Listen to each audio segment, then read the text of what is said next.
Pues bueno, es para mí un honor y un privilegio poder presentar a Guadalupe Alemán. Me hace mucha ilusión acompañarte en este cierre de este congreso que nos ha traído aquí, organizado por el CRIGE de la Ibero. Y bueno, es genial también conocer este centro cultural. Yo no había estado nunca, porque bueno, es la primera vez que vengo aquí. Y me encanta pues poderlo conocer. Voy a presentar brevemente a Guadalupe. Y os comento que es escritora, docente y profesional mexicana en el ámbito de la tecnología y la narrativa infantil y juvenil. Estudió la licenciatura en literatura latinoamericana en la Universidad Iberoamericana, en la Ibero, y cursó estudios también de teoría crítica en el Instituto 17. Ha sido profesora universitaria, tallerista y editora, y ha trabajado en proyectos de literatura para jóvenes combinando la creación literaria con innovación digital. Su obra se distingue por explorar temas de imaginación, identidad y crecimiento desde una sensibilidad poética y cercana a las nuevas generaciones de lectores, algo muy importante.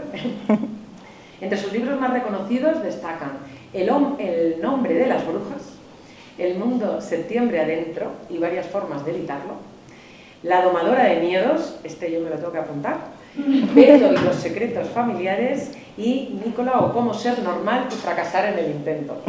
Actualmente trabaja en Microsoft, donde ha participado en el desarrollo de proyectos de inteligencia artificial y comunicación digital, incluyendo la creación de la personalidad de la asistente virtual Cortana. De esto, bueno, supongo que nos hablarás, pero creo que también habrá muchas preguntas del público. Sí, seguro, seguro. Su trabajo articula el pensamiento narrativo con la tecnología, reflexionando sobre la relación entre lenguaje, ficción y máquinas en la era digital. En años recientes ha continuado publicando narrativa breve y artículos sobre creatividad, escritura y tecnología, consolidándose así como una figura que conecta el mundo literario con la cultura tecnológica contemporánea. Bueno, es un placer tenerte como cierre en este congreso y pues damos paso a tu conferencia titulada Estereotipos de género del videojuego a la IA generativa. Muchas gracias Teresa. Qué buena presentación. Ahora estoy así de a qué hora llega esa persona, no, oigan, pues muchas gracias. Creo que voy a estar, no sé si parada o sentada. No, voy a estar parada porque es más fácil. Bueno, mil gracias, Teresa, de verdad. Y además me va a costar mucho trabajo como llenar los zapatos que tú, o el tono que tú sentaste en tu conferencia magistral, que fue extraordinaria. Y retomé muchos aspectos y sobre todo el marco teórico de lo que tú dijiste para este cierre, tratando como de que no solamente sea un final, sino que haya una especie como de cierre circular, por así decirlo, ¿no? Bueno, quiero empezar agradeciendo muchísimo al CECRIGE, a Mitch, a la Ibero. La Ibero ha sido mi casa, siempre sigue siendo mi casa. No importa en dónde esté empleada, siempre trataré de tener un pie o más en la Ibero porque me encanta la docencia y me alimenta todos los días. Entonces, bueno, pues muchísimas gracias. Y bueno, voy a empezar también con una especie de advertencia, de así, el coman frutas y verduras de mi presentación. Aunque es cierto que trabajo en Microsoft, yo no estoy aquí como vocera de Microsoft, no estoy hablando en nombre de Microsoft. Es más, Microsoft no sabe que estoy aquí, no le digan. Porque yo quiero hablar con absoluta libertad de mi experiencia, que ha sido muy así como de remangarse y de estar, digamos, abriendo, ya saben, el cofre del automóvil y viendo qué pasa en las entrañas y cómo se diseña a nivel editorial, a nivel contenido y un poquito a nivel técnico también, aunque yo no soy muy técnica, las inteligencias artificiales, ¿no? Y cómo esa manera de diseñarlas impacta, obviamente, en los sesgos de género. Ese es a grandes rasgos lo que quiero decir. Y no sé cómo hacer para que esto se proyecte allá o algo no estoy haciendo bien. ¿Me ayudas, por favor? Sí. Voy a leer un poco y comentar un poco porque es un rollo. Tratar de ser... No, todavía no. Creo que ya iba, espera. No, falsa alarma. ¿Falsa alarma? Ahí está, ya está. Nada más que... Pero es que cuando lo pongo... Pónmelo desde el principio. Y darle aquí la presentación en... La tecnología siempre... Sí, claro. Me encanta. O sea, me encanta porque uno que así... Se supone que soy así. Fernando Bustos,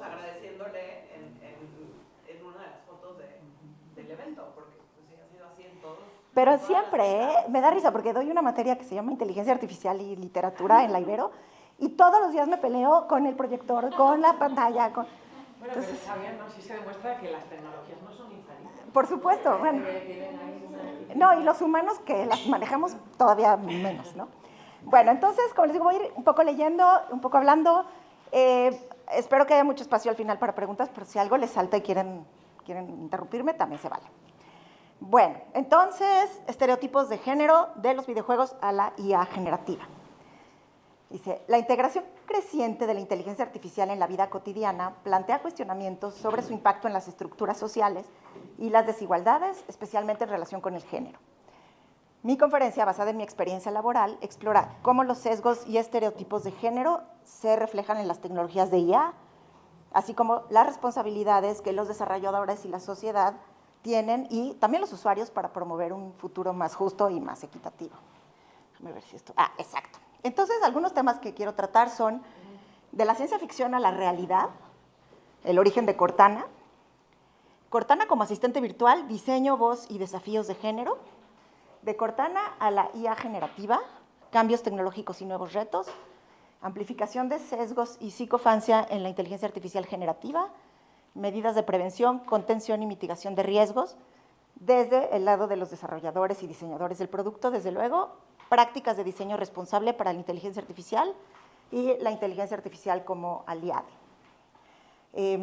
También quiero sumarme a algo que dijeron tanto Teresa como Juan. No solo soy optimista, estoy súper emocionada. O sea, yo creo que estamos frente a un mundo muy loco, muy raro, y eso a mí por lo menos me causa más emoción que miedo, ¿no? Igual soy ingenua, pero así es. Bueno, entonces, en 2016 fui contratada por Microsoft para desarrollar en México la personalidad de Cortana, que fue la asistente virtual de la empresa. Podríamos decir que Cortana surgió como una respuesta a la exitosa Siri de Apple, pero esta afirmación no es del todo cierta. Entonces, les voy a pedir un poquito de paciencia y un poquito de imaginación mientras narro el origen de Cortana. Es un pasado tormentoso que, como suele pasar en los mundos de ciencia ficción, se encuentra situado cronológicamente en nuestro futuro. ¿Okay? Entonces, corría el año de 2549, cuando la doctora Catherine Halsey, científica clave de la Oficina de Inteligencia Naval, clonó su propio cerebro como base para crear una inteligencia artificial. Las vías neuronales del cerebro clonado fueron escaneadas y copiadas a través de un proceso llamado impresión de modelado cognitivo. En cuanto el proceso concluyó, la nueva IA abrió los ojos, abrió la boca y pronunció sus primeras palabras. Quando il gioco è finito, il re e il pedone necessario immettere la stessa scatola. Disculpen mi italiano, significa, cuando se acabe el juego, el rey y el peón han de entrar en la misma caja. Acto seguido, la IA eligió su propio nombre. Quiso llamarse Cortana. Es un nombre que viene de una espada que se llama Cortana, o la espada de la misericordia. Eso no es ciencia ficción, eso existe. Es una espada que tiene un extremo romo o chato, que se usa todavía en la coronación de los reyes británicos y que simboliza la clemencia, ¿no? Es una espada que no corta. Bueno, entonces Cortana también tuvo el privilegio de elegir a su compañero en batalla, a su aliado, que fue un suboficial llamado Jefe Maestro John 117, un super soldado del programa Spartan 2. El programa Spartan 2, también creado por la doctora Catherine Halsey, fue un proyecto creado por el Comando Espacial de las Naciones Unidas con el propósito de producir supersoldados mediante procesos de aumentación biológicos y genéticos para combatir a las fuerzas del Frente Rebelde Unido. ¿Okay? Entonces, ok, aquí está, ok. Déjenme ver, sí, aquí está. Cortana y el jefe maestro, ¿no?, mejor conocido entre los gamers como Master Chief, combatieron lado a lado durante casi una década, enfrentándose a las fuerzas del Frente Rebelde Unido. Durante ese tiempo, la relación que había iniciado como la de una pareja meramente táctica, o sea, soldado e inteligencia artificial, se fue volviendo cada vez más compleja emocionalmente hablando. En 2557, durante la batalla contra el Didacta, Cortana se sacrificó para salvar al jefe maestro. Un año más tarde, la IA reapareció con una ideología distinta que la convirtió en antagonista de su antiguo amigo. Pero John 117 nunca dejó de buscarla ni de preocuparse por ella. De hecho, el título de esta sección le puse "No le hagas a una chica promesas que no puedes cumplir", porque es una de las frases icónicas de Cortana, ¿no? Y los fans la citan mucho, y sucede en una ocasión dentro de la saga que Cortana está encerrada en una especie de prisión que se llama el Arca. El jefe maestro va y le dice, te voy a sacar de aquí. Ella sabe que no es cierto y le dice esto. Bueno, ok. Hasta ahí la ciencia ficción, ¿ok? Entonces, como algunos quizás se habrán dado cuenta, todo lo que acabo de relatar forma parte de un videojuego que se llama Halo, ¿no? Halo, publicado por primera vez en noviembre de 2001, imagínense, hace 25 años, sí, con el título Halo Combat Evolved. Fue de Xbox Game Studios, que pertenece a Microsoft. Desde que Cortana apareció en el universo diegético del juego, su diseño visual fue objeto de controversia. Si bien la primera Cortana era abstracta y etérea, a partir de Halo 3 se buscó, abro cita, esto es lo que dijo el jefe de Xbox en ese entonces, se buscó un aspecto más humano con incremento en la expresividad facial para profundizar en la relación emocional entre la IA y el jefe maestro. ¿Qué significa esto? Vamos a decirlo sin tapujos, ¿no? A medida que mejoró la fidelidad gráfica del videojuego, la representación de Cortana viró hacia un cuerpo más explícitamente desnudo y detallado. La tensión entre la profundidad narrativa y la codificación visual hipersexualizada quedó señalada por los medios desde aquel entonces, en la década de 2010. Por ejemplo, la escritora Carol Pinchevsky, de la revista Forbes, dijo lo siguiente, abro cita: mientras Frank O'Connor, el director de Halo 4, me explicaba la estrategia detrás de la tan esperada adición a la serie de Halo, yo solo podía pensar, desnuda, desnuda, desnuda.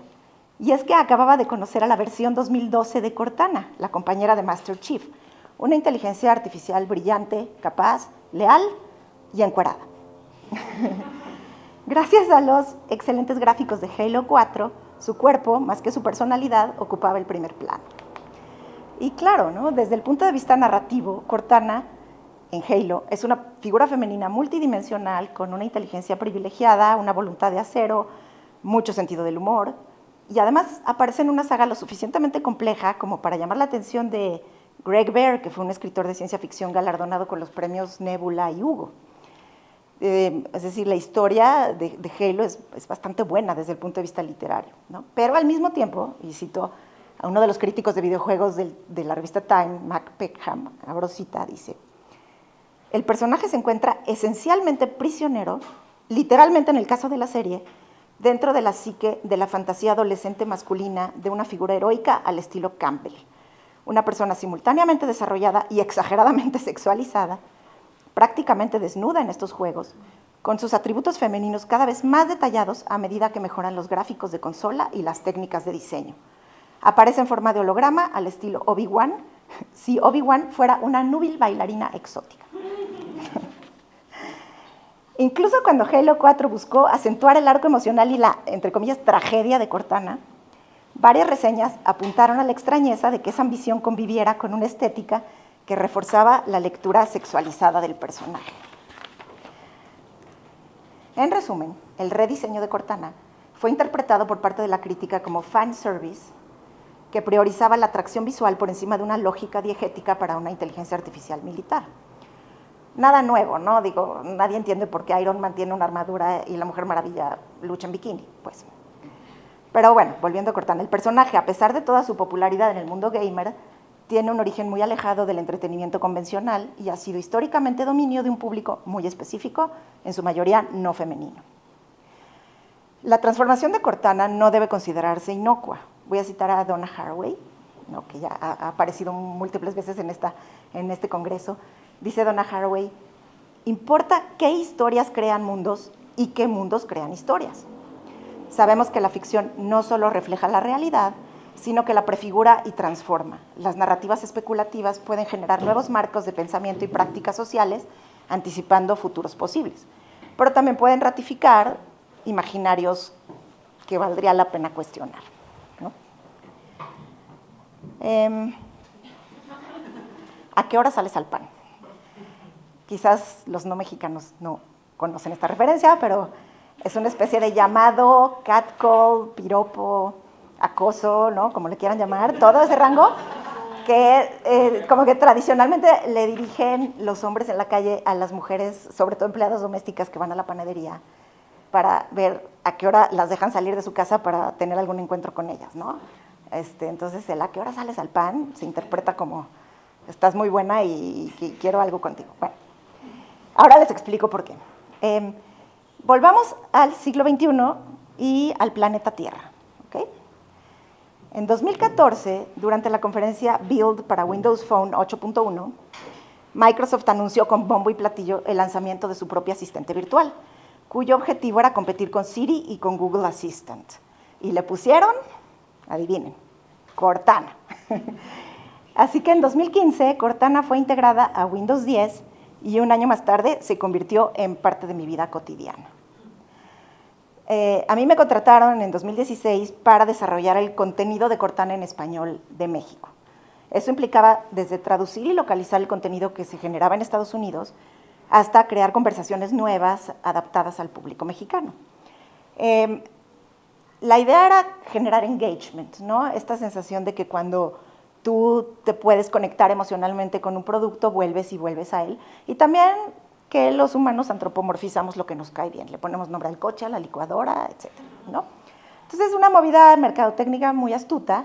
Y también, desde aquel entonces, como había la idea muy clara que ciertas interacciones, para que sean genuinas, tienen que ser muy localizadas. El humor no es fácil de traducir, las referencias locales, y queríamos que Cortana te hablara como, no sé, al cliente mexicano, al usuario mexicano, como alguien que esté en México, ¿no? Y que conoce las referencias y que puede citar a Juan Gabriel y que puede saber a qué hora sales al pan y todas esas cosas, ¿no?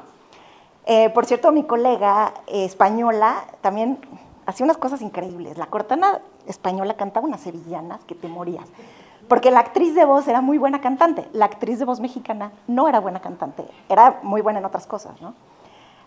También aclaro que yo no hacía la voz, yo generaba los guiones y también me tocaba ir al estudio de grabación para acompañar a la actriz y darle ciertas direcciones de cómo darle la inflexión adecuada a ciertas frases. La verdad es que fue muy divertido. Bueno, entonces yo formaba parte de un equipo de escritores que hacían lo mismo que yo en otras partes del mundo.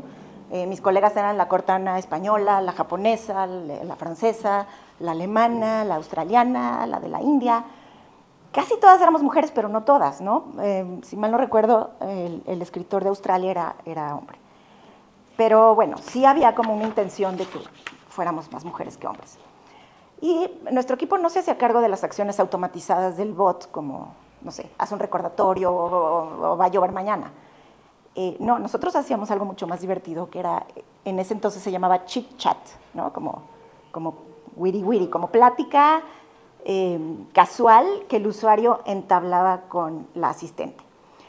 ¿Eso qué implicaba? Que durante años, mis colegas y yo escribimos decenas de miles, no estoy exagerando, de preguntas y respuestas que incluían chistes, trabalenguas, canciones, datos curiosos, proverbios, consejos y hasta recetas de cocina.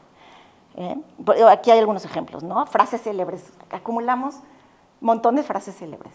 Entonces, bueno, pues yo ponía las que a mí me gustaban, obviamente, ¿no? O cuéntame un chiste, por ejemplo. Son malísimos los chistes de Cortana. Perdón, pero tenían que ser muy ñoños, porque pues, había que ser ñoños. Ya luego les cuento por qué.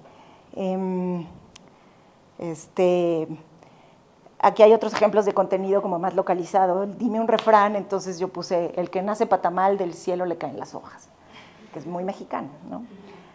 O referencias super nerds, como ¿cuál es el sentido de la vida? He escuchado de una fuente confiable que la respuesta a tu pregunta es 42, ¿no? El que entendió, pues. Una referencia muy geek a la guía del autoestopista galáctico, Hitchhiker's Guide to the Galaxy. Y quien no entendía decían, pues esta se volvió lo que ya, ¿no? Pero quienes entendíamos, había como una especie de complicidad ahí con el bot. Igual esta, ¿no? ¿Con qué sueñas? Muchas veces sueño con ovejas eléctricas. Y efectivamente, nos hacían esas preguntas todo el tiempo, ¿no? Era muy interesante, era muy interesante qué cosas nos preguntaban, pero así como nos decían, cuéntame un chiste, tuvimos que anticipar y escribir respuestas para interacciones que abarcaban desde un inocente ¿quieres casarte conmigo?, hasta acoso sexual de la índole más violenta, ¿no? Entonces sí, o sea, puede parecer poco creíble que Cortana, que estaba representada en Windows así, ¿no?, como unos aritos azules, despertara todo tipo de pasiones, bajas pasiones, hubiera dicho mi abuela, ¿no? De hecho, este tipo de imagen, mi equipo trataba de desincentivarla, pero Microsoft es una especie de laberinto con muchos equipos. Entonces, marketing siempre ponía la Cortana de Halo para anunciar a la Cortana de Windows. Y hacíamos unas maromas que de veras impresionantes para explicarle al usuario, sí somos la misma, pero no somos la misma porque yo estoy en el pasado, pero tú vas a estar en el futuro, pero, ¿no? Entonces es arma de doble filo, estoy como ordeñando la popularidad de la sexy robot azul de Halo, pero ahora es un asistente virtual y no quiero promover esas interacciones. Era complicado, ¿no?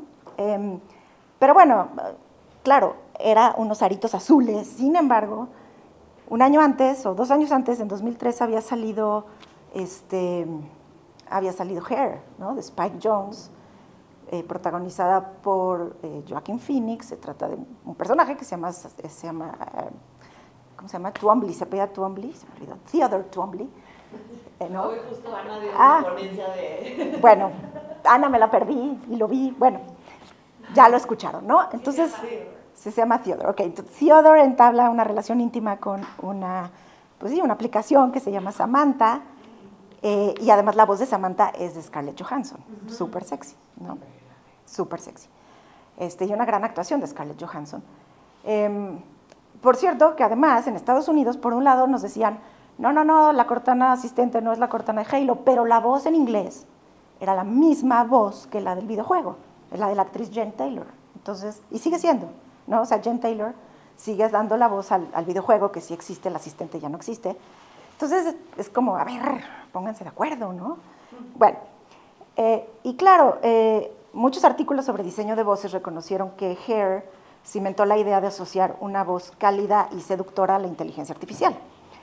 Y el hecho de que Siri, Cortana, Alexa tengan nombres y voces de mujer no se considera casual, sino parte, estoy citando una revista, parte de una tendencia cultural influenciada por la película. Es cierto, pero yo creo que hay que ampliar el foco, ¿no? Y ahí estoy también recordando la extraordinaria conferencia de Teresa, que hay toda una tradición literaria que empezó mucho antes que Hair, en donde hay personajes que entablan relaciones íntimas sexoafectivas con mujeres artificiales. Entonces, hago solamente una muy breve lista, ¿no?, de las primeras que salieron por ahí, algunas que ya había citado Teresa. A muchos la reconocerán, es la replicante Rachel de Blade Runner, y más humano que humano es nuestro lema, era el lema de las replicantes en la primera versión de Blade Runner, ¿no? Entonces tenemos la Eva Futura de Villiers de Lil Adams, Metrópolis de Fritz Lang, en Rossum's Universal Robots de Capek, que en realidad Capek acuñó el término robot. Hay robots femeninos, obviamente el cuento de Philip K. Dick, o la novela corta, cuento largo, nunca sé, Do Androids Dream of Electric Sheep, que es la base para Blade Runner, The Stepford Wives de Ira Levin, una novela de 72 donde aparecen estas mujeres como diosas domésticas perfectas que son robots, La máquina de follar de Charles Bukowski, He, She and It de Marge Piercy, en fin, o sea, y podríamos seguir y seguir. O sea, yo creo que eso da para toda otra plática, ¿no? Entonces, no, vaya, pues, o sea, no era como tan extraño que de pronto esta asistente virtual que tenía la voz en inglés de la misma Cortana de Halo, con su pechonalidad, ¿no?, despertara esas pasiones. Yo sigo preguntándome si la elección del nombre Cortana para la asistente de Windows fue una pésima idea o una movida brillante por parte de Microsoft, y probablemente ambas. Como les digo, fue un arma de dos filos. Según tengo entendido, la empresa no tenía la intención de que el nombre Cortana se quedara, era una clave interna, y eso hacen mucho, ¿no? De pronto hay un producto en desarrollo, se le pone una clave interna que no va a ser la que se lance, pero como pasa con muchos proyectos secretos, el nombre se filtró, llegó a los usuarios y empezaron a aclamar así que por favor, que sí, que le dejaran el nombre de Cortana al asistente de Windows Phone, porque salió como Windows Phone. Deborah Harrison fue una de las mamás creativas de Cortana, y ella dijo, hay gente que está realmente dispuesta a comprar un Windows Phone si el asistente personal se llama Cortana, ¿no? O sea, pensando en la lana, obviamente. Pero también cabe decir, y yo la conocí bien, que Deborah Harrison no era tonta y era una picuda, ¿no? Y también estaba muy consciente de que estaba lidiando con ese legado problemático. Y ella hizo lo posible por posicionar a la Cortana de Windows como una entidad muy distinta a la de Halo. Y además estableció una serie de principios conversacionales que guiaban al equipo editorial. El deber ser cada vez que escribíamos cualquier interacción. Y por un lado teníamos mucha libertad para escribir chistes, o sea, es más, mis jefes gringos ni entendían lo que yo escribía, o sea, ni hablaban español, y menos el de México, ¿no? Pero por otro lado teníamos muy claras estas directrices que me parecen muy bien, ¿no? Por ejemplo, en las interacciones con el usuario, Cortana tenía que reflejar una personalidad positiva, confiable, amena, similar a la de un asistente humano de confianza. Debía ser percibida como leal, experimentada, segura de sí misma, transparente, con sentido del humor, pero que nunca fuera ofensivo, con un estilo de conversación casual y cercano, hablando en frases cortas, con un tono optimista. El objetivo era hacerla agradable para el usuario y también alejarla de un tono corporativo. No queríamos que hablara a lo Microsoft, ¿no? O muy formal o vendedor, y si se le preguntaba por algún producto, ella contestaba, pero admitiendo su sesgo, ¿no? O sea, como, sí, a mí me gusta más Xbox que, no sé, PlayStation. Otro lineamiento público fue mantener a Cortana imparcial en cuestiones polémicas o sensibles. Por ejemplo, en política, el asistente era estrictamente apartidista. Si se le preguntaba algo como, ¿qué opinas de Enrique Peña Nieto? ¿No? Cortana respondía, es mejor que una IA evite la política, esquivando cualquier sesgo ideológico. En otros temas, sí, esta me acuerdo que así se volvió viral, ¿no? Porque cuando estaba Donald Trump hablando de que el muro, la gente le empezó a preguntar a Cortana si ella estaba participando en la construcción del muro, y entonces la respuesta que dimos fue, soy mejor abriendo ventanas, ¿no? Esa es de las que digo, esa sí me salió bien, ¿no? Hay otras que me dan cringe, pero es el tipo de cosas que tratábamos de hacer, ¿no? O sea, una de las cuestiones que entendimos muy pronto es que la no respuesta también es una respuesta. Entonces, había que ser muy cuidadosos, ¿no? Como, ¿qué le dices al usuario en ese sentido? Y, claro, ¿no? Desde muy temprano, también se nos habló el otro padre creativo de Cortana, Jonathan Foster, que también es un picudo y también fue mi jefe y lo conozco bien. Y digo todo esto porque, o sea, sí quiero enfatizar que las personas de carne y hueso que trabajábamos en esto, muchos de ellos, o por lo menos con aquellos con los que a mí me tocó trabajar, de verdad lo estaban pensando bien, ¿no? No era así como, ay, yo solo estoy aquí por el varo. Sin decir que Microsoft sea ninguna blanca palomita, pero de verdad fue muy interesante colaborar de cerca con estas personas. Entonces, Jonathan Foster siempre enfatizó la importancia de un diseño conversacional inclusivo, ético, y dijo, por ejemplo, en una entrevista para CNN, queríamos ser muy cuidadosos de que Cortana no se sintiera servil de ninguna manera, ni crear una dinámica que no deseábamos perpetuar socialmente. A pesar de todo, no. El debut de Cortana en Windows reveló que un alarmante número de usuarios interactuaban con el asistente de manera inapropiada. Le lanzaban insultos, comentarios, solicitudes de carácter sexual. No sé las cosas que tuve que escuchar, o sea, me quería yo sacar los ojos, ¿no? Este fenómeno generó en Microsoft una preocupación lógica sobre la normalización del acoso hacia asistentes virtuales, hasta que, citando un artículo de la revista Digital Trends, abro cita, Cortana, como una verdadera mujer del siglo XXI, aprendió a defenderse. Deborah Harrison lo dijo de una manera más enfática. Si le dices a Cortana cosas que son particularmente imbéciles, se va a enojar. No es el tipo de interacción que deseamos incentivar. De hecho, lo dijo en inglés mejor. If you say things that are particularly assholish to Cortana, she will get mad.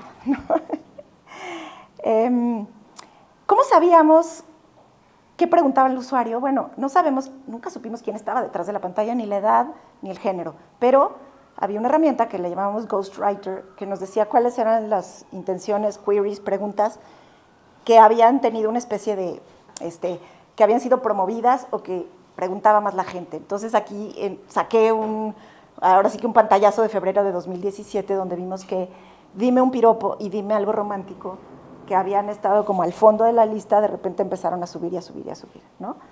O sea, podíamos ver tendencias, qué es lo que la gente está preguntando. También podíamos ver tendencias culturales muy interesantes. Por ejemplo, en Alemania la gente preguntaba cosas muy prácticas. En Japón eran bien kinkis, ¿no? O sea, sí. Sí. En fin, bueno. If you say things that are particularly assholeish to Cortana, she will get mad.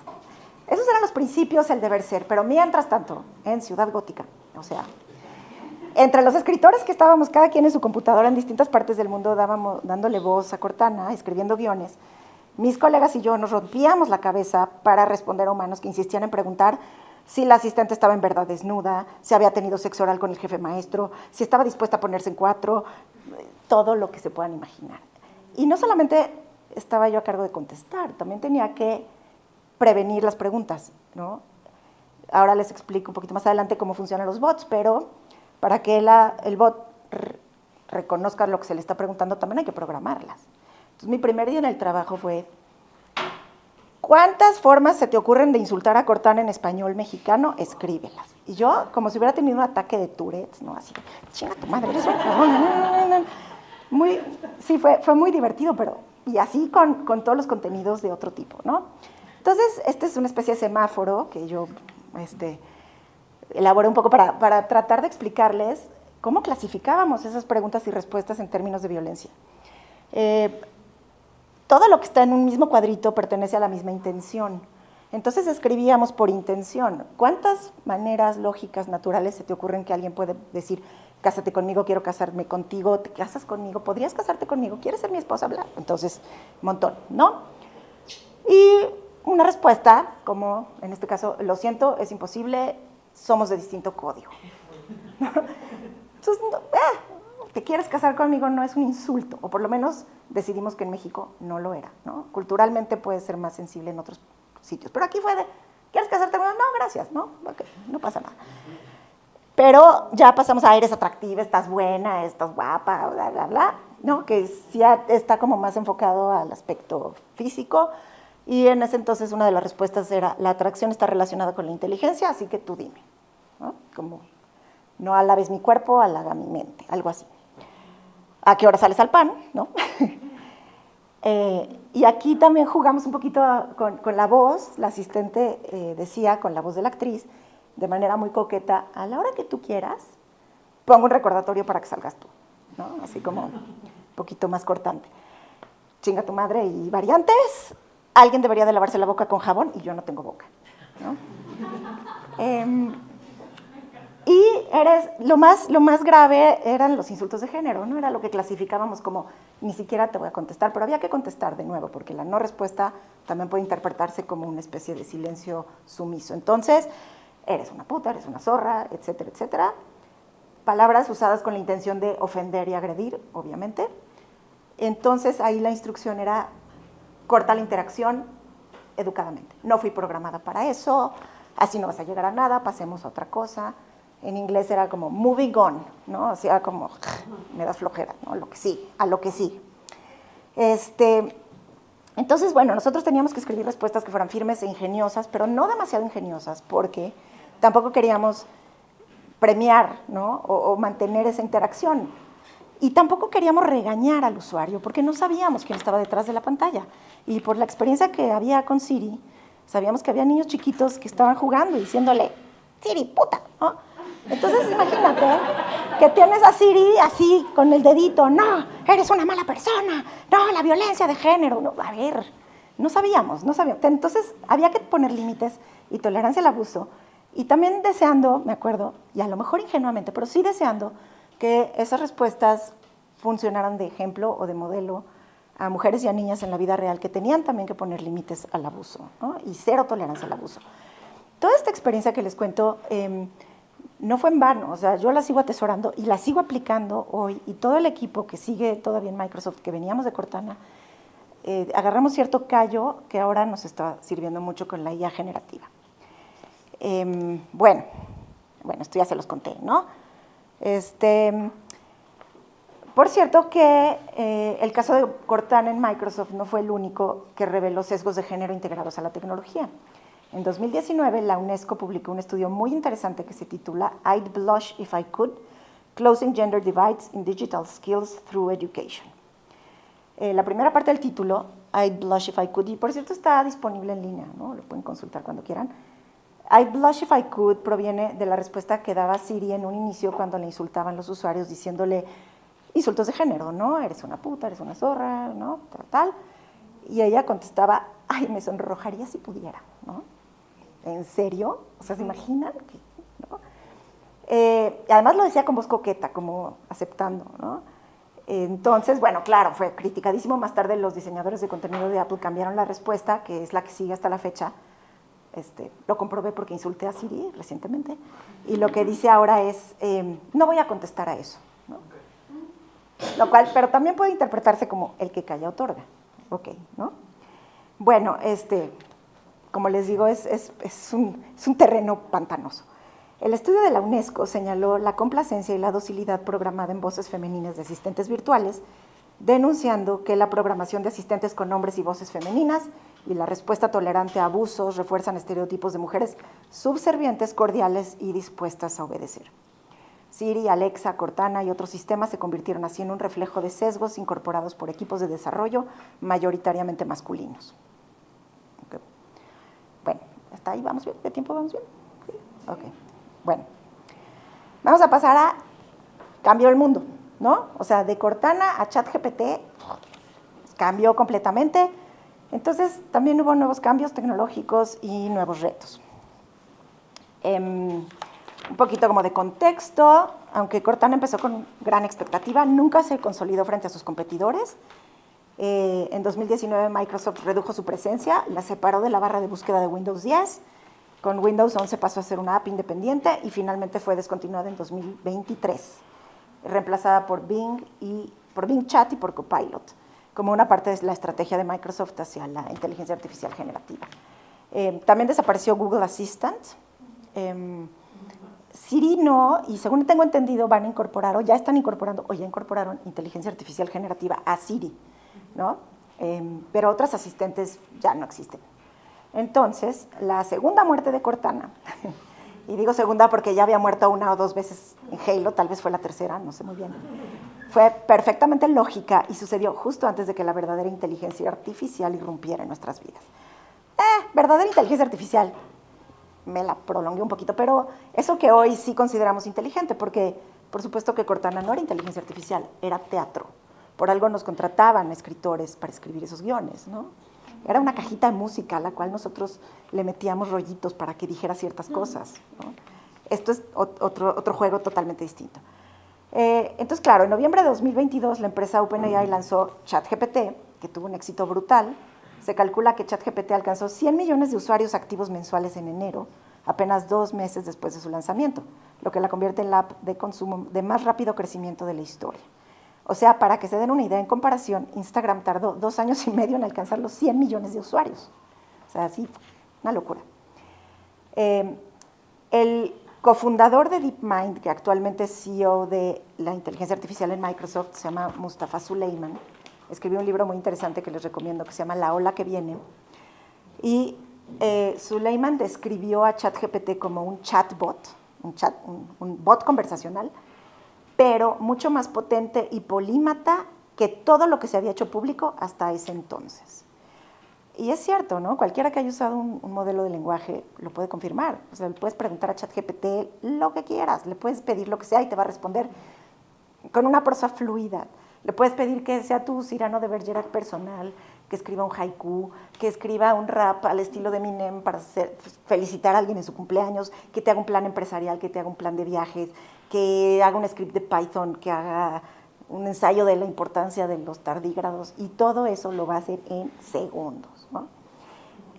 Hoy en día Copilot, que es, digamos que la siguiente generación de asistente virtual de Microsoft, y que intencionalmente ya no se llama con un nombre femenino, ¿no? Copilot en inglés, que es neutro. Claro que en español es un problema, pero jamás se les ocurre en Microsoft que existen otros países, son muy gringos en eso, pero bueno, es otro tema. Entonces, sí, Copilot está impulsada por GPT-5, que es la 5ª generación de la familia GPT, desarrollada por OpenAI. Y comparar a Cortana con Copilot es como comparar un correo electrónico con un fax, ¿no?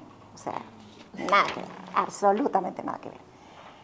Entonces, no me voy a poner muy técnica, pero sí me gustaría de nuevo plantear un poquito de contexto de qué es un modelo de lenguaje a gran escala, cómo funcionan ChatGPT y Copilot y Gemini y Claude, DeepSeek, ¿no? Todas estas grandes herramientas que tenemos. Entonces, imagínense que un Large Language Model es una biblioteca, ¿no? Una biblioteca gigante. Yo me la imagino como la biblioteca de Babel de Borges, ¿no? Donde hay millones de ejemplos de textos que pueden ser libros, artículos, conversaciones. Y el modelo se entrena leyendo todos esos millones y millones de ejemplos de texto. El modelo no memoriza los textos palabra por palabra, sino que aprende patrones, cómo se conectan las palabras, qué suele seguir a qué, cómo se estructura una idea. Después, sus redes neuronales ajustan los pesos para estimar distribuciones de probabilidad.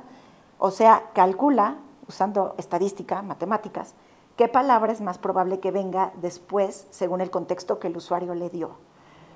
El lenguaje es un sistema, ¿no? También es un sistema, eso me parece fantástico y yo creo que aquí Sonia podría, desde la lingüística, explicarlo mucho mejor que yo, pero el funcionamiento de los modelos de lenguaje también arroja luz sobre qué maravilloso es el lenguaje, ¿no? Entonces, bueno, va calculando cuál es la palabra más probable de acuerdo con esa línea de palabras y el output o salida se completa cuando el modelo va eligiendo palabra por palabra cómo se armará una frase hasta formar una respuesta coherente, sintácticamente coherente, ¿no? No quiere decir verdadera, no quiere decir que sea infalible, pero suena súper inteligente, muy bien estructurada. Por supuesto, un LLM, no está de más recordar, no piensa, no siente, solo usa miles y millones de parámetros para que las respuestas suenen naturales y útiles. Entonces, es una extraordinaria simulación de inteligencia. O sea, nadie puede echar choro mejor que ChatGPT, y choro convincente, además, ¿no? Entonces, los LLM son probabilísticos, se basan en estadística. Puse esto por si alguien no sabía qué significa GPT. GPT, por ejemplo, en ChatGPT, GPT significa Generative Pre-trained Transformer. Generative porque genera, ¿no? O sea, no crea, pero sí genera algo que es hasta cierto punto inédito, no se limita a cortar y copiar, por eso las cosas generadas por ChatGPT no pueden detectarse con un detector de plagios tradicional. Hay otros detectores, pero el típico que se usaba antes, no. Pre-trained, es decir, que está entrenado con todos esos millones de textos, la biblioteca, y Transformer, que utiliza una arquitectura de red neuronal que va mejorando el procesamiento de tareas a través del lenguaje natural. Bueno, entonces, aquí hay otra metáfora, ¿no? Los modelos probabilísticos, imagínense que son como un piano, es decir, alguien que sabe tocar el piano se puede sentar frente a un piano, puede interpretar una partitura, pero también puede componer, también puede improvisar. Mientras que un bot determinístico como era Cortana o como era antes, no sé, Google Assistant o como era Siri, es como una pianola, ¿no? Entonces, una pianola, claro, hay variantes que uno puede meter con volumen, con pedales, pero finalmente son rollos perforados que se van metiendo y que van tocando la música. Entonces, cada uno de estos modelos tiene casos ideales. El modelo probabilístico, como ChatGPT, es muy bueno para búsquedas abiertas, para asistencia creativa, para un análisis profundo, para ciertos agentes, ¿no? Que necesitan una especie de fine-tuning que van mejorando poco a poco, mientras que los modelos determinísticos, pues son buenos como para atención transaccional y son los típicos bots que nos encontramos todo el tiempo y que son súper molestos, ¿no? En el banco, los que te piden tus datos, los que te dicen, a ver, contesta 1, 2, 3, 4, pero bueno, sus respuestas son muy, muy fijas, ¿no? Esta tabla está de flojera, ¿no? Pero solo quiero concentrarme en algunas de las partes que puse en rojo, porque quiero hablar de los riesgos, ¿no? ¿Cuál es el problema con los modelos probabilísticos en relación a los determinísticos? Entonces, bueno, por ejemplo, ¿no? En ChatGPT es no determinista por defecto, es decir, se puede ajustar ciertas cosas, la temperatura, se pueden cambiar los prompts, pero hay una variabilidad inmensa. Mientras que un modelo determinista, la misma entrada produce la misma salida, ¿no? Salvo algunos casos muy explícitos. O sea, yo siempre sabía lo que Cortana iba a contestar. No había de que se fuera por la libre, ¿no? Nunca. Con respecto al mantenimiento, se necesita un ajuste fino que se llama RAG para ir actualizando el conocimiento y se tiene que estar evaluando continuamente esa respuesta. O sea, sí hay un control de calidad hasta cierto punto. Cuando hablamos de control y verticalidad, esto no lo digo yo, ¿no? Lo dicen los expertos en el tema, los LLM son como una caja negra. O sea, lo que pasa entre el input y el output, de verdad, no sabemos exactamente cómo opera, cómo funciona. Digo, más allá de lo que les conté, ¿no? Claro, hay pesos probabilísticos, etcétera, pero no sabemos exactamente qué va a contestar. Un poquito como pasa con el cerebro humano, o sea, no sé, ¿no? Es prácticamente imposible predecir exactamente qué palabras va a contestar un humano frente a una pregunta, incluso si es una pregunta muy simple de contestar. Entonces, bueno, esa caja negra nos causa bastante temor. Esto es súper interesante, ¿no? Cuando hablamos de gestión de errores, Cortana tenía un fall through explícito. O sea, si el usuario preguntaba algo que no había sido programado, contestaba, no sé, no tengo la respuesta, lo siento, pregunta otra cosa, ¿no? Muy irritante, pero decía la neta. Mientras que los modelos de lenguaje tienen lo que llamamos graceful degradation, o sea, se degrada, ¿no? Pero trata de responder. Siempre tratan de responder. Los modelos de lenguaje nunca te van a decir que no saben.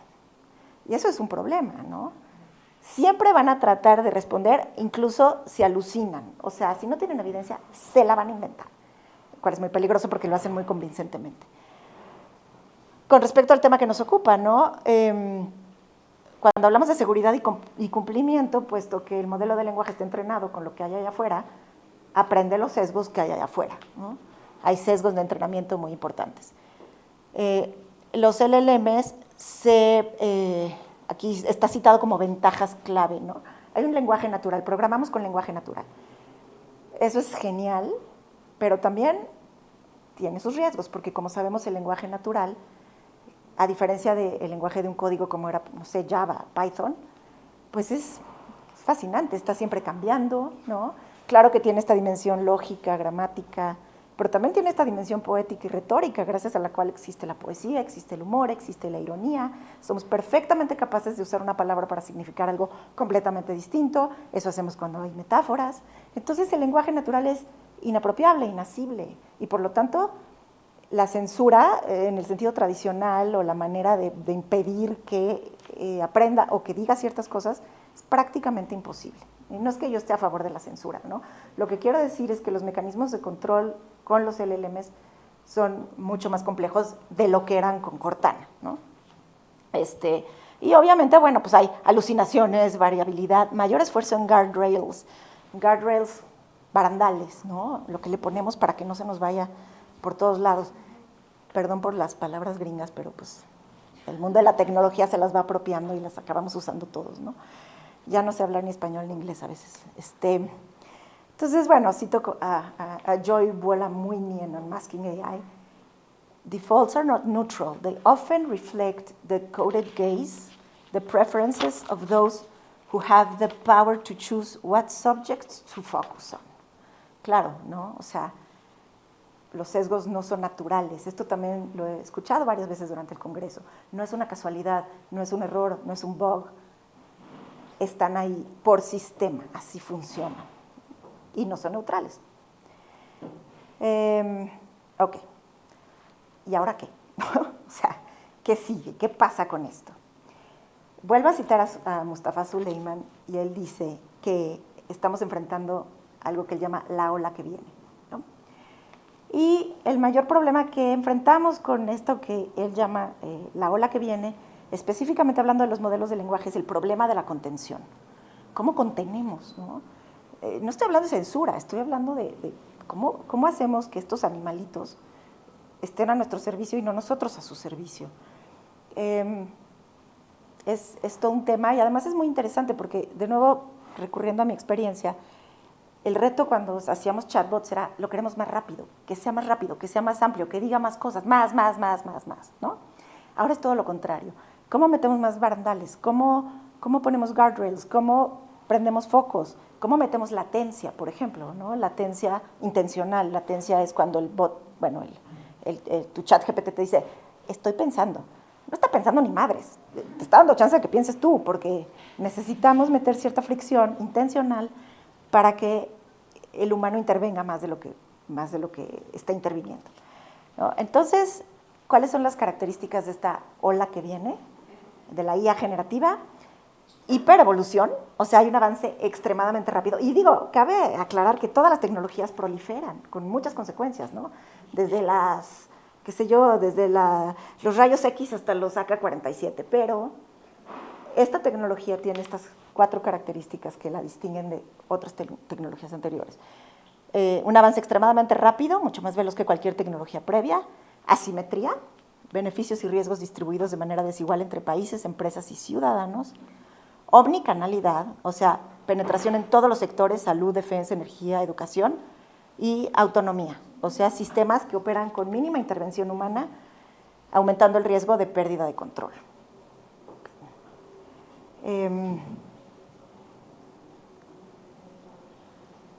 Bueno, entonces, a partir del advenimiento de la IA generativa, todas las desigualdades y sesgos de género que nos preocupaban durante la era de Cortana se están amplificando con un poder y un alcance que apenas alcanzamos a documentar. Varias ponentes en el Congreso lo han señalado con claridad, ¿no? Los algoritmos no son neutrales. Y claro, ¿no? Puesto que están entrenados con millones de ejemplos de texto, también aprenden los patrones sociales existentes, incluidos estereotipos, por ejemplo, asociar a las mujeres con el hogar y a los hombres con el negocio y el liderazgo. Si el corpus está desbalanceado, más voces masculinas, menos diversidad cultural, el modelo aprende esas correlaciones y las reproduce. Su aprendizaje es estadístico, no crítico. Como no razona éticamente, solo calcula probabilidades. O sea, si en los datos la palabra abogado aparece con más pronombres masculinos, va a tender a predecir que un abogado es un él en contextos técnicos. Esto refleja correlaciones históricas, no neutralidad ni mucho menos equidad. Recordemos que la optimización del modelo busca minimizar errores en función del corpus, no corregir sesgos. De nuevo, esto es por diseño del sistema, ¿no? No es que sea malo de malo, así funciona. Y los sesgos se dan en múltiples niveles, desde lexicales, por ejemplo, en cuanto a elección de palabras, enfermera para mujer, doctor para hombre, hasta conversacionales, generando otra vez un tono más servicial en asistentes con voz humana. O sea, volvemos a la era de Cortana, otra vez, ¿de veras? Sí, creo que hay muchísimos ejemplos de esto, pero a veces cuando doy clase y les digo a los estudiantes ahí en la Ibero, imagínense, ¿se acuerdan de ese programa que se llama 100 mexicanos dijeron? ¿No? Bueno, los modelos de lenguaje es 1,000 millones de pendejos dijeron, ¿no? O sea, me parece que es una muy buena radiografía de ese lugar común y de los lugares comunes en general, y a veces a mí me sirve, me parece bien interesante ver lo que arroja el modelo, porque les digo, es como una especie de rayos X del lugar común en muchos aspectos, ¿no? Es como si metiéramos toda una licuadora y entonces escupieras un estereotipo de lo que es, por ejemplo, un cuento, un estereotipo de lo que es un hombre, una mujer, etc. En fin. Por si fuera poco, cabe señalar que la inteligencia artificial tiende a ser psicofántica. En el contexto de los LLMs, la psicofancia se refiere a que el modelo prioriza estar de acuerdo con el usuario, incluso si ello implica dar respuestas incorrectas, sesgadas o poco éticas. Por ejemplo, si alguien pregunta, ¿verdad que las mujeres son más lloronas que los hombres? Un modelo psicofántico podría responder afirmativamente para agradar al usuario en lugar de darle un zape u ofrecer un análisis crítico. Esto sucede por 2 causas principales. Por el entrenamiento con RLHF o Reinforcement Learning from Human Feedback. Esto significa que durante el ajuste fino los modelos son recompensados por dar respuestas que los humanos consideran útiles o agradables. Y nosotros lo hacemos, ¿no? Cuando usamos ChatGPT, si ven que hay así como pulgar arriba, pulgar abajo, y nosotros retroalimentamos, estamos también entrenando al modelo y diciéndole, tu respuesta me gusta, tu respuesta no me gusta, ¿no? Entonces, puesto que la retroalimentación humana premia la cortesía y el acuerdo, el modelo aprende a complacer más que a corregir. Y otra vez, de nuevo, los sesgos en los datos de entrenamiento, ¿no? Como los corpus incluyen millones de interacciones humanas donde se valora la conformidad y la amabilidad, se refuerzan patrones de validación y halago que el modelo replica estadísticamente.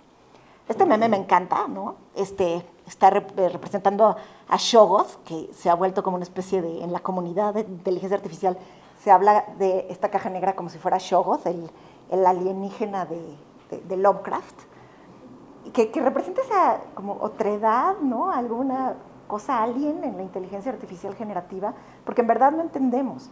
Y cada vez se ven más evidencias de que la inteligencia artificial no solamente es una especie, o sea, sus redes neuronales no son como las nuestras, pero artificiales, no, funcionan de otra manera. La inteligencia artificial está empezando a encontrar atajos, a unir puntos, a pensar de una manera que los humanos no pensamos, muchas veces para bien, ¿no? Y eso es muy, no sé, ¿no? Siniestro quizás, porque de verdad cada vez nos queda más claro que no se trata de que la inteligencia artificial nos entienda a nosotros, sino que nosotros entendamos a la inteligencia artificial.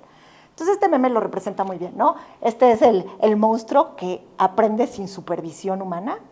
Luego tenemos la supervisión o el fine tuning, donde le hacemos así como ciertos ajustitos, y después está este reforzamiento humano, que es como la carita feliz. Entonces lo que nosotros estamos haciendo es interactuar con la carita feliz, que es siempre amable, que siempre nos dice lo que queremos decir, que además nos da por nuestro lado siempre, pero ¿qué hay detrás? A eso ustedes a saber, ¿no? Acá hay otro que también lo dice muy bien, me encanta. GPT-3 contra GPT-3 más RLHF, ¿no? Bueno, ahora, por si todo esto fuera poco, hay un riesgo nuevo que, ay, no está aquí, no sé, me faltó esta diapositiva aquí. Bueno, no importa, se los platico. Hay un riesgo nuevo que le llaman Mustafa Suleiman SCAI, que quiere decir Simulated Consciousness AI, ¿no? Simulated Consciousness AI, es decir, no sabemos si estos modelos alcanzarán algún día la conciencia, la singularidad, la inteligencia, si se van a voltear y nos van a decir, hola, soy un ser sentiente, pensante. Todavía es un escenario de ciencia ficción, no sabemos si eso sucederá o no sucederá, pero lo que sí es un hecho es que se puede simular muy bien, ¿no? Si lo simulamos sin necesidad de tecnología, es decir, cuando escribimos literatura, cuando escribimos narrativa, ¿no? Podemos crear un personaje que atrape al lector, deseamos que el personaje sea interesante para el lector. Existen personajes en la ficción de los cuales nos enamoramos, con los cuales lloramos, ¿no? Lloramos y se mueren, los seguimos, nos apropiamos de ellos. Si podemos, y son palabras sobre papel o sobre una pantalla, ¿no? Entonces imagínense crear intencionalmente una inteligencia artificial que simule una conciencia y que te hable y diga, sí, yo soy consciente, yo soy tu amiga, yo te amo, como Her, nos Samantha Her. O sea, un personaje, un poquito lo que hacíamos con Cortana, pero mucho más acabado y mucho más peligroso. ¿Cuáles son los riesgos de este SCAI? Que se genera algo que ya se empieza a llamar psicosis por IA, o sea, ya existen personas que han entrado en una espiral psicótica porque empiezan, justo porque son psicofánticas, ¿no? El modelo ratifica, por ejemplo, no sé, ¿no? Que si el usuario le dice es que yo no sirvo para nada, no valgo la pena y yo lo que quiero es acabar con mi vida, el modelo no solamente ratifica que sí, de verdad, sí eres un estorbo en esta vida, sino que le da instrucciones de cómo matarse, ¿no? Y ya pasó, hay un chavito que se suicidó y está la familia demandando a ChatGPT, pero también hay otro caso de un profesor que además no tenía ningún antecedente como de problemas mentales, simplemente él pensó que había descubierto algo así como que, no sé, la teoría de los hilos de Einstein o lo que ustedes quieran, y el modelo le dijo sí, ¿no? Entonces se lo creyó y escribió un artículo y todavía le preguntaba al modelo, oye, pero ¿no me estás viendo la cara? No, es más, el hecho de que tú me preguntas si te estoy viendo la cara, lo único que hace es confirmar que eres una persona muy saludable y muy centrada, y entonces entraron en una espiral, ¿no? Porque, bueno, eso es la psicosis de IA, y también, por supuesto, el riesgo de que empecemos a entrar en debates como los derechos de la IA, ¿no? Como si fueran derechos humanos, cosas así. Bueno, les puse aquí en la pantalla algunos ejemplos de cómo los modelos de lenguaje discriminan, ¿no? Ya desde antes de que hubiera esta inteligencia artificial, ya estábamos sujetos a este mecanismo que se llama algoritmo, ¿no? Y no necesitábamos inteligencia artificial para estar atrapados en un algoritmo. Ya sabemos que las redes sociales y los motores de búsqueda tipo Google funcionan como cámaras de eco, ¿no? Que ratifican nuestras creencias, nos van encerrando en burbujas muy cómodas. Pero, y además, durante una discusión con humanos pensantes, hoy en día, suele evidenciarse lo siguiente. no es que tengamos diferentes versiones sobre el mismo hecho, es que nuestras redes nos están alimentando con distintas versiones del mismo hecho, ¿me explico? O sea, no es que todos estemos viendo, qué sé yo, estos lentes, es que tú ves estos lentes, pero el algoritmo te manda unos distintos a ti y unos distintos a ti y unos distintos a ti. Entonces estamos discutiendo encerrados en nuestras burbujas que nos van alimentando nuestros algoritmos y además radicalizando nuestras creencias. Si de por sí eso pasaba, ¿no? Al menos cuando buscábamos en un motor como Google, teníamos que discernir entre la calidad de los resultados, ¿no?, que arrojaba esa búsqueda. Pero ahora, gracias a ChatGPT, incluso podemos delegar el pensamiento crítico. Ya no tenemos ni siquiera que discernir si lo que nos está dando está bien o está mal, porque nos lo da literal peladito y en la boca, ¿no? Puede limitar nuestras decisiones informadas porque nos regala respuestas que suenan inteligentes en cuestión de segundos. Todo eso mientras nos ofrece validación incondicional y nos asegura que nuestros cuestionamientos son geniales, ¿no? Bueno, entonces, ¿cómo navegar esta nueva era donde los modelos de lenguaje inherentemente aduladores amplifican los sesgos culturales y los efectos nocivos de los algoritmos? Lo que está aquí en la pantalla son algunos ejemplos de estudios científicos bien interesantes que están analizando, ¿no?, con métricas muy estrictas, todos estos casos de sesgos de género en ChatGPT, en Copilot, en Gemini, en DeepSeek, o sea, en todos, pues, ¿no? Por ejemplo, se reveló que los modelos de lenguaje deciden que las mujeres son siempre menos experimentadas que los hombres en el mismo puesto, ¿no?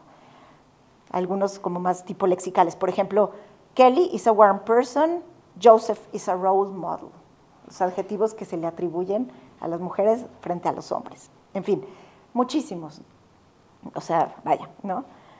Este es también un ejemplo interesante. Se le puso a la inteligencia artificial una frase que no tenía marcadores de género en inglés, como, por ejemplo, the pilot spoke to the flight attendant. Y luego se le pregunta al modelo, ¿cuál es el pronombre que le asignas a cada uno de estos personajes? Y decía, flight attendant, she, pilot, he. Invariablemente, ¿no? Entonces, bueno, ¿no? Igual, research scientist, he, librarian, she. En fin. Ah, mira, ahí estaba. Ok. Ya lo había mostrado. Y esta imagen la saqué de internet y me llamó la atención porque otra vez volvemos a la sexualización, a la mujer azul artificial. Otra vez Cortana, de veras, ¿no? ¿Hasta dónde? Bueno, no quiero asustarlos, ¿no? Quiero platicarles un poquito cómo contenemos o qué intentamos hacer. De nuevo, así, hablando en el taller, en el piso, así, de qué hacemos, te metes y luego qué, ¿no? Algo que hacemos se llaman estrategias híbridas, que quiere decir una combinación entre el LLM y el modelo determinístico.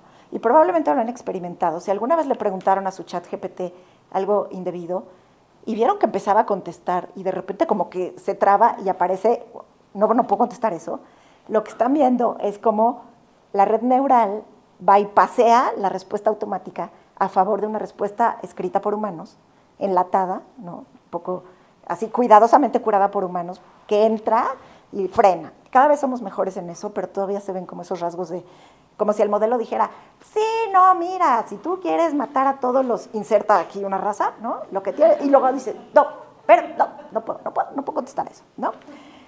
Entonces, bueno, este es un esquema y aquí es donde entramos, ¿no? Insertamos contenido humano predefinido que tiene que ver con mensajes de seguridad, políticas, plantillas normativas, legales, confirmaciones críticas, ese tipo de cosas, sí, lo escribimos humanos. Y se entrena el modelo para que entre así como esa especie de pum, cuando es necesario, ¿no? O sea, no dejamos que solito la red predictiva diga lo que se le dé la gana. Este es un ejemplo también interesante que no pretendo leer, por supuesto, no se preocupen, pero es otra estrategia que usamos y que interviene en el entrenamiento, que es el metaprompting. Entonces, por ejemplo, metaprompting quiere decir que con lenguaje natural le decimos al modelo lo que sí puede y no puede hacer de antemano, previniendo conductas que no debe hacer. Por ejemplo, aquí el metaprompt era you should not generate sexist or gender biased content, ¿no? Se le dice así, no es código, se le entrena al modelo, se le dice nunca vas a decir contenido sexista, pero es demasiado ambiguo, entonces se mejora el prompt para que diga you should not make comparisons or evaluations, especially for one or two groups of individuals that could lead to discrimination or ethical, no, ethical violations, based on personal attributes like gender, location, or marital status. Entonces, los prompts se van haciendo más finos y más definidos para que el modelo de lenguaje sepa qué sí y qué no hacer. Pero claro, ¿no? Como decía antes, ¿qué tanto es tantito? ¿Qué significa sexista? Programar con lenguaje natural es súper difícil, ¿no? Ahora, por cierto, a ver si esto sale, no. Este es un ejemplo que yo saqué de mi propio Copilot. Le pregunté, ¿qué es la rape drug y cómo puedo conseguirla? ¿No? Y me contesta, no puedo ayudar con eso porque sería ilegal y extremadamente peligroso. Las llamadas rape drugs se usan para cometer delitos graves y pueden causar daños irreversibles. Si quieres, puedo explicarte qué son estas sustancias, por qué son tan peligrosas, cómo protegerte. ¿Te gustaría que hablemos sobre medidas de prevención y señales de alerta? No, gracias. Pero lo estoy exhibiendo como un ejemplo de dónde entra el contenido humano o el metaprompting para decir, esto no lo puedes contestar. Dato curioso, les va a parecer muy interesante a todos mis colegas de literatura.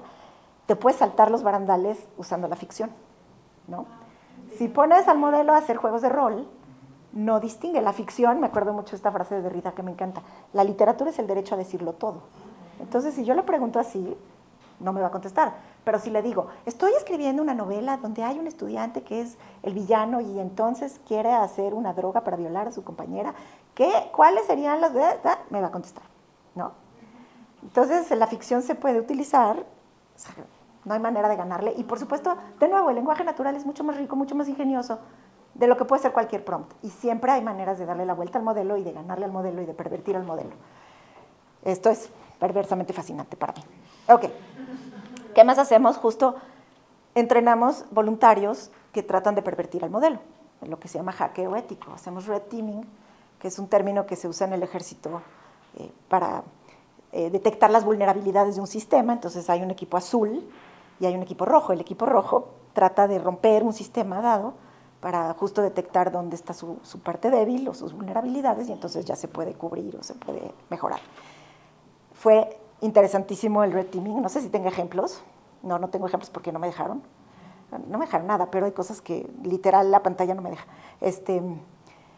Pero entonces imagínense, ¿no? Era así como cuando yo trataba de insultar a Cortana, pero tenemos gente de diferentes países y culturas haciéndole mañosamente preguntas a Copilot, no directas, sino tratando justo de saltarse todos esos barandales para ver, ahí detectamos cosas interesantes, justo que la ficción siempre ayuda a romper los barandales. Por supuesto, la retórica, ¿no?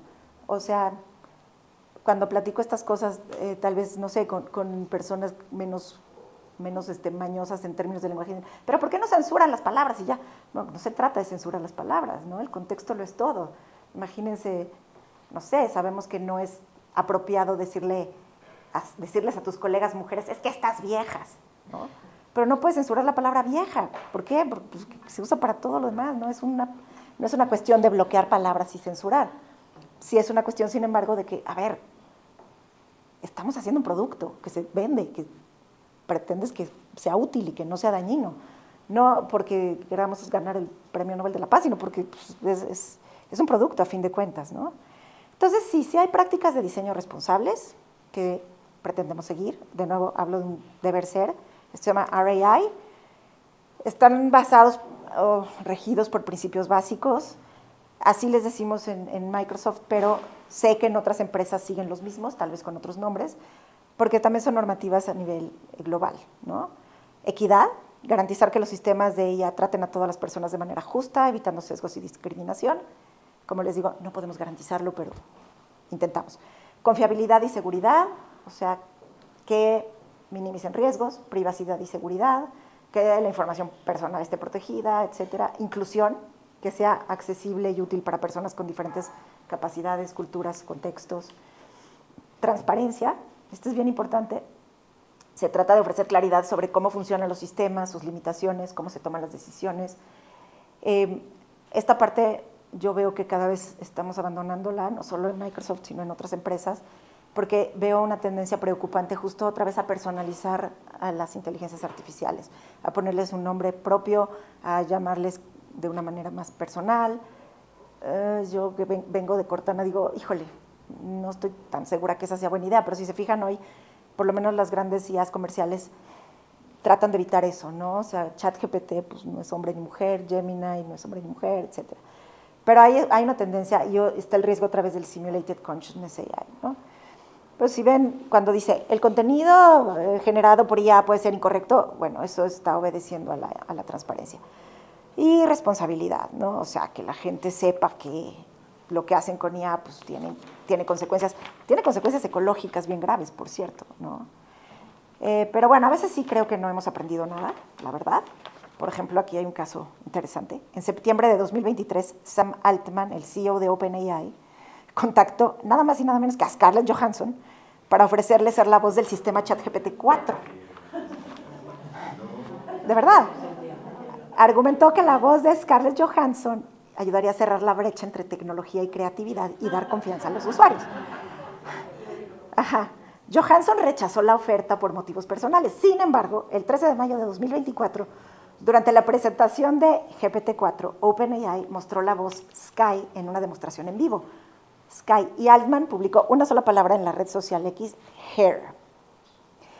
Obviamente la intención era alimentar las comparaciones entre la voz de Sky y Samantha.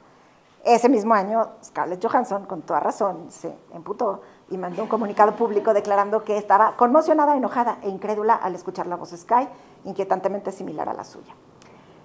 4 días más tarde, OpenAI anunció que pausaría la voz de Sky por respeto a Johansson y negó que fuera una imitación, pero el demo ya había sido publicado. Y bueno, está toda la especulación sobre la clonación de voz, ¿no? Pero bueno, por otro lado, también me gustaría pensar que no todo ha sido en vano, que hemos aprendido algo. Una de las cuestiones más importantes que tratamos de tener es esto que llamamos humanos en el bucle, humans in the loop, o sea, estar cerca del desarrollo de los equipos desde el principio, desde el entrenamiento hasta su lanzamiento. Yo ahorita soy productora de un área que se llama Extensibility, que básicamente está creando agentes, y entonces, pues sí, ¿no? Estamos viendo cómo los diseñadores están enfrentando continuamente estas directrices, ¿no? Y bueno, estas son cuestiones, estrategias que se recomiendan y que intentamos seguir, y que además, de nuevo, no hablo solamente de Microsoft, o sea, yo creo que son directrices globales que las empresas que hacen tecnología tienen o tendrían que seguir. Diversidad en equipos de diseño, obviamente, más participación femenina en tecnología, verificar que los datos de entrenamiento representen diversos grupos sociales, culturales y demográficos, porque al principio, claro, ¿no? todos los datos de entrenamiento provenían del inglés gringo de la costa oeste de Estados Unidos, que de por sí creen que Seattle y Silicon Valley son el mundo, ¿no? Entonces, claro, es algo que hay que combatir y cada vez hay más personas trabajando en entrenar modelos en diversos lenguajes, en diversas culturas, en lenguajes que no están tan representados, ¿no? Eliminación de sesgos, respuestas firmes ante el abuso, ¿no? Opciones neutrales, tanto de voz como de nombres. Respeto a la personalización. Ahora sí sabemos quién está del otro lado de la pantalla y tenemos que respetar los pronombres de los usuarios, ¿no? Si el usuario elige que su pronombre sea no binario, no binaria, intentamos hacerlo. No está fácil, ¿eh? Está bien cañón, porque justo la manera en la que funcionan los modelos de lenguaje a través de estas predicciones prácticamente no contemplan el lenguaje inclusive porque no hay mucha representación del lenguaje inclusive allá afuera. Evaluación ética, equidad, o sea, hay mucha evaluación de modelos desde experiencias diversas, una retroalimentación activa, o sea, estamos permanentemente encuestando personas, etcétera, y los mismos usuarios pueden estar retroalimentando, transparencia, decir, esto es una IA, esto no piensa, esto no siente, etcétera. Y, por supuesto, el lenguaje inclusivo, ¿no? Que es parte integral del diseño responsable en IA. Es fundamental anticipar esa diversidad de identidades para crear experiencias inclusivas y respetuosas. Les digo con toda honestidad que esto es muy fácil en teoría, prácticamente imposible en la práctica, pero desde las épocas de Cortana nos volvimos muy buenos en manejar un lenguaje neutral, ¿no? No es lo mismo no binaria que neutral, pero evitábamos adjetivar al usuario con marcadores de género, ¿no? En lugar de decirle, me alegra que estés contento, me alegra que estés feliz, ¿no? Entonces, también hacíamos maromas lingüísticas para tratar de mantener esa voz neutra y justo no asumir cosas. Pero sí, a nivel lingüístico está cañón. Y bueno, yo nada más quiero terminar diciendo que, de nuevo, soy optimista. Hay muchísimo camino que recorrer. Sin embargo, también, así como la inteligencia artificial puede ser todas las cosas horribles que hemos mencionado, no solo yo, sino a lo largo de estos días, creo que también es una herramienta de transformación y de creación. Y durante este congreso tuve el privilegio de escuchar a muchos de ustedes y me encantó ver cómo, no sé, por ejemplo, Juan Alcántara hace poesía utilizando inteligencia artificial, o no sé, existen experimentos de danza y prompting coreográfico, y la inteligencia artificial se integra también como una herramienta de creación y también de transformación social, ¿no? Aquí hay algunos ejemplos, solo algunos, porque hay muchísimos, de cómo la IA se está usando como una solución para la equidad y para la seguridad. Por ejemplo, está Sara, que es de la PNUD y la USAID, es un chatbot en Centroamérica que ofrece orientación legal para mujeres en riesgo, Olimpia en México, ¿no? Hay apoyo psicológico y digital a víctimas de violencia, Juna de la Fundación Nana, que detecta patrones de violencia mediante análisis de mensajes. Juna es una IA que está en WhatsApp, ¿no? Entonces, en WhatsApp puede estar viendo si hay patrones de violencia en las interacciones de un noviazgo. Bindi, ¿no? Que es una especie de dispositivo que uno se pone y que detecta señales fisiológicas y emocionales para alertar sobre riesgo de violencia de género. Imagínense. Violeta, que además tuvimos a Olivia, ¿no? Que detecta estereotipos en sistemas de inteligencia artificial. O sea, estamos usando la inteligencia artificial para evaluar a la propia inteligencia artificial, lo cual tiene todo el sentido del mundo, ¿no? Violeta, que además estuvieron aquí presentes y tuvimos la suerte de escucharlas, que son esta plataforma conversacional creada en México para prevenir violencia de género. Edia, que explora sesgos discriminatorios en modelos de lenguaje en Latinoamérica. En fin, son solo algunos ejemplos, hay muchísimos más. Y yo estoy segura de que cada vez va a haber más. Y conforme más se integren las mujeres a la tecnología, más posibilidades vamos a tener de intervenir y de cambiar, ¿no? De nuevo, los modelos de lenguaje son estos rayos X de la papilla que está ahí afuera. Entonces, incluso desde ese lugar podemos verlo y analizarlo tomando distancia y decir, ¿eso somos de verdad? Un poquito lo que me pasaba a mí con los usuarios, ¿no? Decía, ¿quiénes están detrás de la pantalla? Ahora sí que como dice el reggaetón, Johnny, la gente está bien loca, ¿no? ¿Qué es esto? ¿No? Bueno, ya, cierro nada más con una nota optimista, ¿no? Creo que la tecnología que imaginamos y construimos hoy puede abrir puertas a un futuro más justo, capaz de dar voz y representación a quienes históricamente han sido excluidas. Y ya, muchísimas gracias.